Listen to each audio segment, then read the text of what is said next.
కల్తీ నెయ్యి అన్నారు, అందులో జంతు కొవ్వు కలిసిందన్నారు, పంది కొవ్వు కలిసిందన్నారు, లేనిపోయినటువంటి తప్పుడు ప్రచారాలు చేశారు. దాన్ని నిలదీస్తే మీరు హత్యలు చేయడానికి కూడా వెనకాడినటువంటి పరిస్థితులు కనబడతా ఉన్నాయి. లేనిపోయినటువంటి తప్పుడు ప్రచారాలు చేసి వాటి మీద ఫ్లెక్సీలు వేసి రాష్ట్రంలో అనేక ప్రధాన కూడల్లో మీరు పెద్ద ఎత్తున ఫ్లెక్సీలు ఏర్పాటు చేసి మీరు చేసినటువంటి పాపాన్ని మళ్ళీ కప్పుపుచ్చుకునేటువంటి ప్రయత్నం చేస్తారా? మీరు చేసినటువంటి పాపం మీరు ఎన్ని జన్మలెత్తినా సరే ఆ పాపానికి ప్రాయశ్చిత్తం ఉండదు అనేటువంటి విషయాన్ని తెలియజేస్తా ఉన్నా.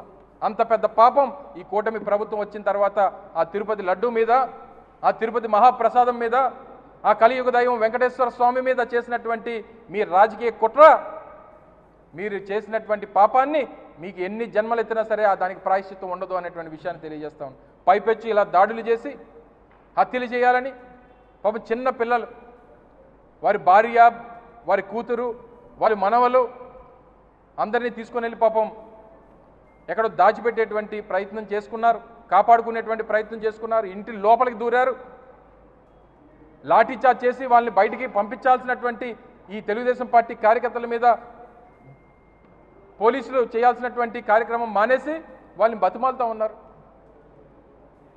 మీరు కూడా వాళ్ళతో కలిసి దాడి చేయాల్సింది, మీ డ్యూటీ మీరు మానేశారు.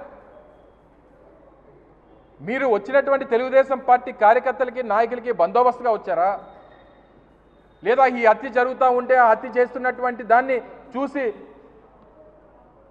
మీరు వారికి సహకరించడానికి వచ్చారా? ఇంతటి జంగిల్ రాజ్యాన్ని బహుశా ఈరోజు ఉన్నటువంటి భారతదేశంలో ఏ రాష్ట్రంలో కూడా మనం చూడం. చెప్పండి పవన్ కళ్యాణ్ గారు, దీని సమాధానం చెప్పండి. మీ స్టాండ్ ఏంటో తెలియజేయండి. మీరు చేసినటువంటి మీరు చట్టాల గురించి, న్యాయాల గురించి, లా అండ్ ఆర్డర్ గురించి, శాంతి భద్రతల గురించి పెద్ద పెద్ద ప్రసంగాలు ఇస్తారు కదా. ఈరోజు జరిగినటువంటి దాడి మీద మీ తాలూకు స్టాండ్ ఏంటో తెలియజేయండి, మీ పార్టీ స్టాండ్ ఏంటో తెలియజేయండి. మీ పాత్ర ఏంటి, మీరు ఏ స్టాండ్ తీసుకోబోతా ఉన్నారు? అనేక సందర్భాల్లో రాంబాబు గారు ఉదయం కార్యక్రమం చూసుకొని ఇంటికి వచ్చేస్తూ ఉంటే ఆయన్ని ప్రేరేపించేటువంటి కార్యక్రమం చేశారు, ఆయన రెచ్చగొట్టేటువంటి కార్యక్రమం చేశారు, ఆయన్ని ఇబ్బంది పెట్టాలి, ఉదయం ఆయన అంతమొందించాలనేటువంటి ప్రయత్నం చేశారు, కుదరలేదు. చివరికి ఇంటి మీదకి వచ్చి అసలు ఆ గుంటూరు లాంటి పట్టణంలో, కొన్ని అదేమో ఏ పల్లెటూరో ఏ అడవిలోనో లేరే, గుంటూరు సిటీలో, గుంటూరు కార్పొరేషన్ లిమిట్స్లో ముఖ్యమంత్రి కార్యాలయానికి, ఇప్పుడు వారు నడుపుతున్నటువంటి వారి రాజధానికి కూతవేడు దూరంలో, డీజీపీ కార్యాలయానికి అత్యంత సమీపంలో,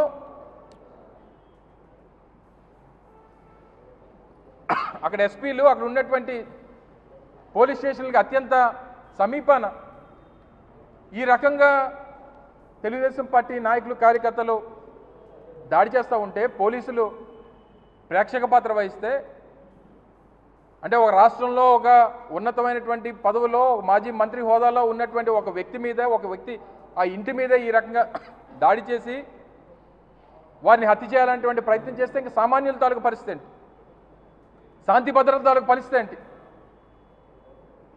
మరొకసారి ఈ సందర్భంగా వైఎస్ఆర్ కాంగ్రెస్ పార్టీ తరఫున తెలుగుదేశం పార్టీ కూటమి నాయకులందరూ కూడా హెచ్చరిస్తూ ఉన్నా,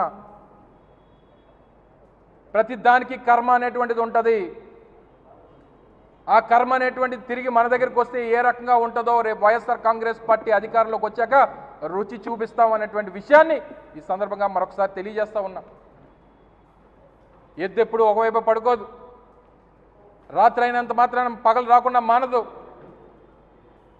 అస్తమించినటువంటి సూర్యుడు మళ్ళీ సూర్యోదయం అవ్వకుండా మానడు. ఇవన్నీ కూడా గుర్తుపెట్టుకోవాలని చెప్పి ఈ సందర్భంగా హెచ్చరిస్తూ ఉన్నా. వైఎస్ఆర్ కాంగ్రెస్ పార్టీ దీన్ని తీవ్రంగా ఖండిస్తూ ఉంది. దీని మీద ఏ రకమైనటువంటి చర్యలు తీసుకుంటారో, ఏ రకంగా ప్రభుత్వం సమర్థించుకుంటుందో, ఏ రకంగా ప్రభుత్వం వివరిస్తుందో ప్రజలకి, ఆ ప్రభుత్వంలో ఉన్నటువంటి పెద్ద మనుషులు ఏం చెప్తారో, మీరు చేసినటువంటి పాపాలు ఏ రకంగా దానికి మీరు సమాధానాలు ఇస్తారో అందరం కూడా ఎదురు చూస్తుంటాం. దీన్ని మాత్రం ఇక్కడితో విడిచిపెట్టేటువంటి ప్రసక్తే లేదు. ఒకప్పుడు వంగవీటి మోహనరంగ, గతంలో ముద్రగడ పద్మనాభం గారు, ఈరోజు అంబటి రాంబాబు గారు. అంబటి రాంబాబు గారు అనేటువంటి వ్యక్తి వైఎస్ఆర్ కాంగ్రెస్ పార్టీ పునాదుల నుంచి ఈ పార్టీ కోసం నిలబడినటువంటి వ్యక్తి. కేవలం ఆయన కంఠంతో ఏ రోజు కూడా తప్పుడు మాటలు మాట్లాడినటువంటి సందర్భాలు లేవు. ఆయన మాటల్లో వ్యంగ్యం ఉంటుంది తప్ప ఆయన మాటల్లో ఏ రోజు కూడా తప్పుడు పదాలు వాడినటువంటి పరిస్థితి ఏ రోజు ఏ సందర్భంలో కూడా లేదు.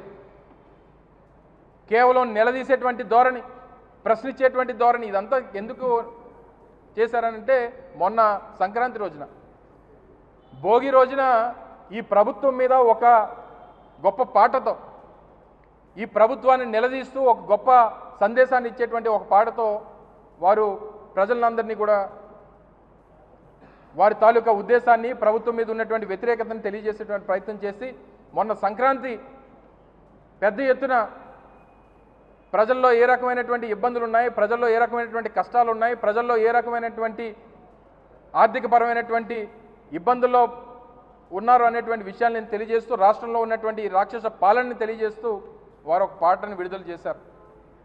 దాని మీద కోపం కనబడతా ఉంది ప్రభుత్వానికి. ప్రభుత్వాన్ని నిలదీస్తున్నాడు అనేటువంటి కోపం కనబడతా ఉంది. ప్రభుత్వాన్ని ప్రశ్నిస్తున్నాడు అనేటువంటి కోపం కనబడతా ఉంది. రెడ్ బుక్ రాజ్యాంగాన్ని ప్రశ్నిస్తున్నాడు, రెడ్ బుక్ రాజ్యాంగాన్ని పట్టించుకోవట్లేదు అనేటువంటి ఒక ధోరణి ఈ ప్రభుత్వ పెద్దల్లో కనబడుతుంది. వీటన్నిటినీ కూడా అంటే ప్రశ్నించేటువంటి ప్రతి కంఠాన్ని కోయాలనేటువంటి ప్రయత్నం ఈ ప్రభుత్వం చేస్తూ ఉంది. దీని ప్రతి దానికి ఒక ముగింపు అనేటువంటిది ఉంటుంది. ముగింపు వచ్చినటువంటి రోజున ఎంతోమంది నియంత్రణలు చూసాం ప్రపంచంలో. ఒక సద్దాం హుస్సేన్, ఒక గడాఫీ, ఒక హిట్లర్, రేపు అదే గతి చంద్రబాబు కూడా పడుతుంది అనేటువంటి విషయాన్ని ఈ సందర్భంగా మరొకసారి తెలియజేసుకుంటూ, అంబటి రాంబాబు గారి మీద జరిగినటువంటి దాడిని, వారి కుటుంబం మీద జరిగినటువంటి దాడిని, వారి మీద చేసినటువంటి హత్యా ప్రయత్నాన్ని, వారి కుటుంబ సభ్యుల మీద చేసినటువంటి హత్యా ప్రయత్నాన్ని వైఎస్ఆర్ కాంగ్రెస్ పార్టీ తీవ్రంగా ఖండిస్తూ, మీరు చేసినటువంటి తప్పులకి తప్పకుండా రేపు ప్రజలు బుద్ధి చెప్తారనేటువంటి విషయాన్ని మరొకసారి ఈ సందర్భంగా వైఎస్ఆర్ కాంగ్రెస్ పార్టీ తెలియజేస్తూ ఉంది. Thank you.